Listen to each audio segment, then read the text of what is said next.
1, 2. 1, 2. Yo, you can hear me? 1, 2. Turn me up. I've been a threat since Benetton, Gazelles and Bally's, the icon and graffiti in the Brooklyn alley. Touch hearts of the pharaohs in the Egypt Valley. My engineer can't see me cause the booth is cloudy. Still rowdy even though we in BMs and Audis. Looking like black Saudis and black Denali's. I'm a terrorist attack when I get on the track. If I'm riding shotgun, I need one in my lap. I adapt to any habitat. A BK desert rat. It's war, then we sending back bodies and gats. Put up your white flag, homie, it get worse than Iraq. We know the CIA game was the framers with crack. So each bar's more dope, heroin in my pen. Got a Marvin back, robbing, head nodding again. Who you shit on to get on top, can make it pop in the end. Who's a flop and what's hot, got you locked in the gym. Tell Jacob I spit jewels, I could drop him a gem. And if you looking for a diamond, I could hook him with Tim. I'm hip-hop before Sugar Hill signed the deal. Before Studio 54 popping pills. It was real when Kool Herc worked the wheels of steel. Now we bring the game back into the New York film. I'm hip-hop before Sugar Hill signed the deal. Before Studio 54 popping pills. Like what was brought out concerning John 3:16, popularly known by the Christians and religious groups out there as the quote-unquote John 3:16. Now, what I'm going to bring out will be the dark truth about John 3:16 according to biblical scripture. And I'm going to go into the book of St. John, the 13th chapter, and I'm going to read the first verse. Now it says, all right, now before the feast of the Passover, when Jesus knew that his hour was come, that he should depart out of this world unto the Father. All right, because like was brought out, the Greek word cosmos has many different definitions, and which can go into human beings, it can go into the universe, the world in itself, and also it could go into a particular group, okay, or a different aggregated type of beings. And aggregation is dealing with the combination of smaller things come together to form one object, and it could go into a particular group of something. All right, so when you go into the Greek word definition of cosmos, it can go into a particular group of something. At least that's what I read on the Blue Letter Bible concerning the definition of the word cosmos, which is the Greek word for the word world in John chapter 3 verse 16. So that same definition of cosmos is here, and every scripture I'm going to bring out within the next 10-15 minutes will be with the word world translated as cosmos in the Greek. All right, to show you the different definitions and the way John wrote it. He went from one content to another with it. Now I'm going to read it again. St. John chapter 13 verse 1.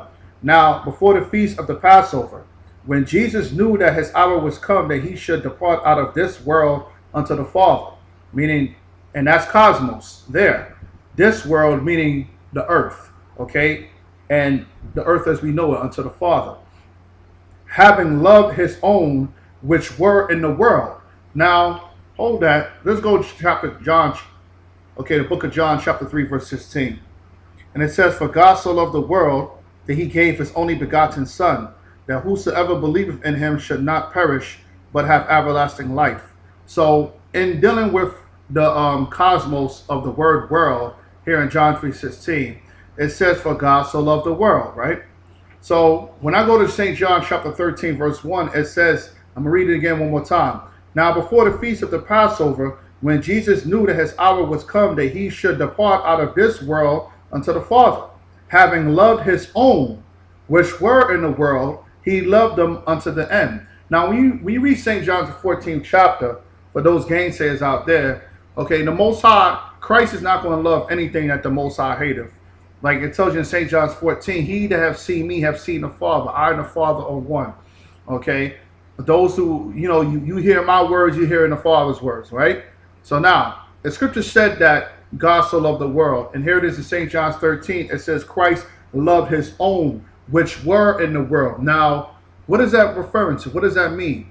Okay, I thought Christ loved everybody. The scripture said Christ loved his own, which were in the world. So I'm going to go over St. John chapter 17, verse 17 verse 6, excuse me.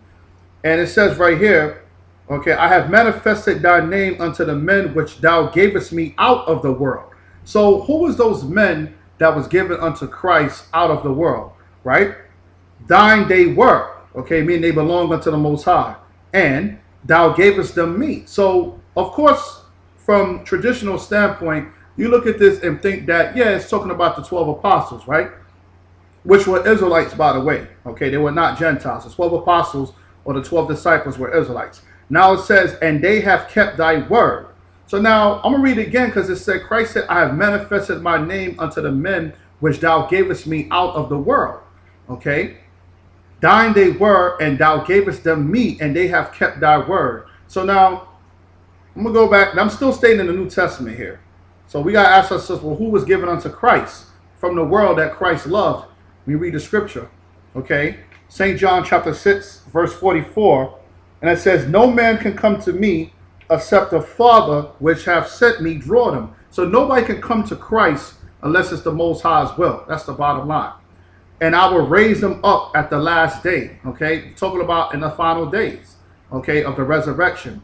And verse 45, it is written in the prophets, Christ quoting from the Old Testament, says, it is written in the prophets, and they shall be all taught of the Most High. So the scripture said every one of them will be taught by the Most High. Those who will draw near unto Christ will be the ones that's taught by the Most High, as it is written by the prophets. So now, who is that talking about? And it says, every man therefore that hath heard and have learned of the Father cometh unto me. But the key point is that it is written in the prophets, and they shall be all taught of the Most High, because Christ said those that are drawn unto him or the ones who the Father have chosen from amongst the world. That is who God so loved. Because the word world could also mean a particular group of individuals of people.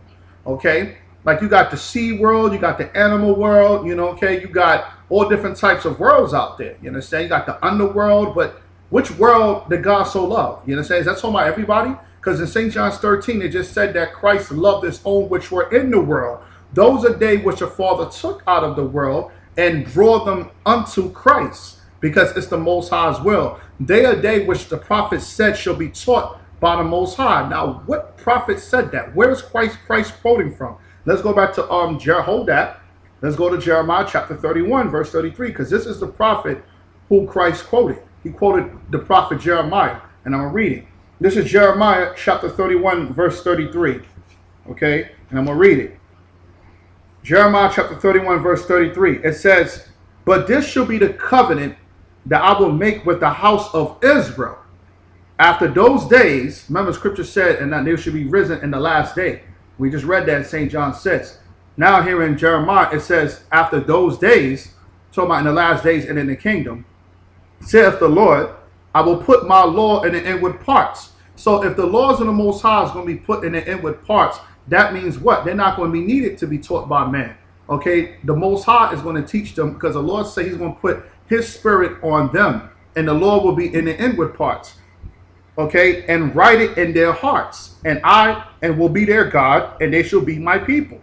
And they shall teach no more every man his neighbor. In other words, there's not going to be any reason for you to teach another man the laws of the Most High or the word of the Lord, because in the last days and in that day, the Most High is going to put his spirit upon men, in which that there's not going to be any need for